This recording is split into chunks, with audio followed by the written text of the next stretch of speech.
श्री स्वामी समर्थ. जयशंकर. जानेवारीतील पहिला सण ते म्हणजे आपली मकर संक्रांत. 14 जानेवारी 2026ला मकर संक्रांत आहे. मकर संक्रांत म्हणजे सूर्याचं उत्तरायण आणि याच दिवशी एक दुर्मिळ योग येतोय, तो म्हणजे षटतिला एकादशीचा. षटतिला एकादशी म्हणजेच भगवान विष्णूंची ती वापरून करायची सेवा. 2026मध्ये 14 जानेवारी रोजी ह्या दोन्ही तिथी एकाच दिवशी आल्याने एक अत्यंत प्रभावी आणि शक्तिशाली पुण्ययोग निर्माण झालेला आहे. या दिवशी केलेली साधना, केलेलं दान, अडलेली कामं पूर्ण करत नाही तर आपले सगळे दोषही दूर करतात. या दिवशी जी काही साधना, जे काही उपाय आपण करू त्यामुळे शास्त्रानुसार या दिवशी सूर्याची ऊर्जा आणि विष्णूची कृपा एकत्रित मिळते. षटतिला म्हणजे 6 प्रकारे तिळाचा वापर. संक्रांतीलाही तिळाचं महत्त्व असल्याने या दिवशी तिळाचा वापर केल्यास आरोग्यासोबतच आपलं आर्थिक स्थैर्यही लाभतं. म्हणूनच या दिवशी सूर्यासोबतच आपल्याला विष्णूंची पूजा करायची आहे.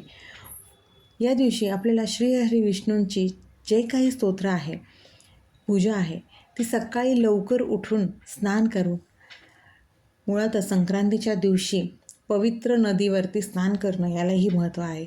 पण आता ते शक्य नसल्यास आपल्याकडे घरामध्ये गंगेचं पाणी असतंच. ते पाणी आपण आपल्या आंघोळीच्या पाण्यात थोडंसं घालून त्यानुसार स्नान करावं. त्यानंतर विष्णू सहस्त्रनाम याचं पठण किंवा श्रवण नक्कीच करावं. जर पठण करायला मिळत नसेल, थोडा वेळ नसेल, तर विष्णू सहस्त्रनाम याचं श्रवण करावं, म्हणजे ते ऐकावं.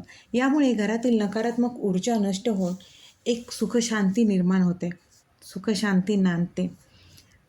जर तुम्हाला शक्य असेल तर विठ्ठल मंदिरामध्ये जाऊन तीळ आणि गुळाचा नैवेद्य विठ्ठलाला म्हणजेच श्री हरिविष्णूंना अर्पण करावं.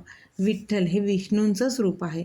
त्यामुळे संक्रांतीच्या दिवशी हा नैवेद्य दाखवल्याने आपल्या जीवनात गोडवा आणि समृद्धी येते. तसेच संक्रांतीच्या दिवशी दानाला महत्त्व आहेच. या दिवशी यथाशक्ती गरजवंतांना जे काही दान करता येईल ते करावं. दान करताना त्यात तीळ, गूळ व कुठली मिठाई आणि वस्त्र याचा समावेश असावा. संक्रांतीच्या दिवशी केलेले हे दान अक्षय म्हणजे कधीही न संपणार असं फळ देत असतं. षटतिला एकादशी म्हणजेच याचा अर्थ तिळाचा 6 प्रकारे वापर.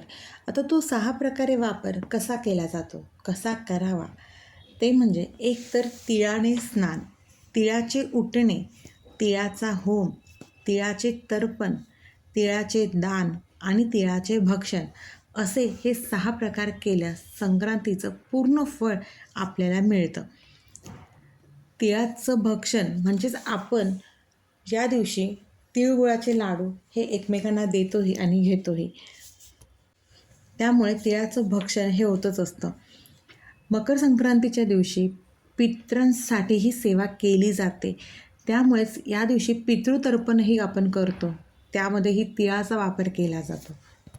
या पद्धतीने या दिवशी, ह्या एकादशीच्या दिवशी हा जो दुर्मिळ योग आला आहे, या दिवशी तिळाचा असा वापर नक्कीच करावा.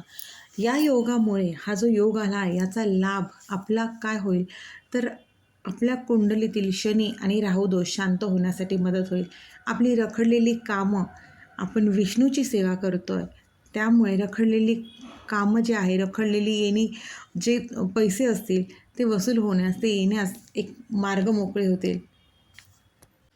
तसेच या दिवशी आपल्याला ह्या सगळ्या जमेल तशा सेवा श्रीहरी विष्णूंची आणि संक्रांतीची सूर्यदेवाची अशी ह्या दोघांची सेवा आपल्याला करायची आहे.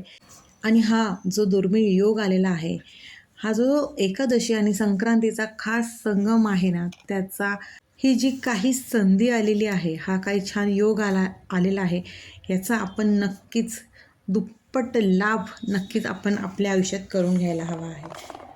पुन्हा एकदा संक्रांतीच्या हार्दिक शुभेच्छा. तिळगुळ घ्या, गोड बोला. श्री स्वामी समर्थ. अशक्यही शक्य करतील स्वामी, अशक्यही शक्य करतील स्वामी.